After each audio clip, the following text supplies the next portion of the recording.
So hey everyone, welcome back to another quick and very interesting tutorial. Where in this quick tutorial, I'm going to show you how you can fix the issue if the screen content is looking so small on your Windows laptop or computer. Now, for example, let's say this is my Windows laptop and everything here looks so small to me. Now, in order to fix that, all I need to do is to just simply again come back to desktop, right click on the desktop, click on this option of display settings. Now here in the display settings, let me wait it to open first. It will take some time. Now here you need to go to this option of scale right there.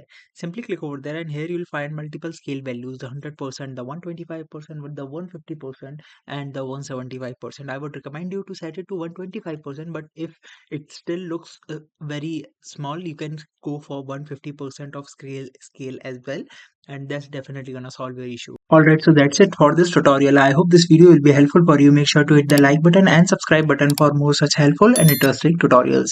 See you in the next one. Take care.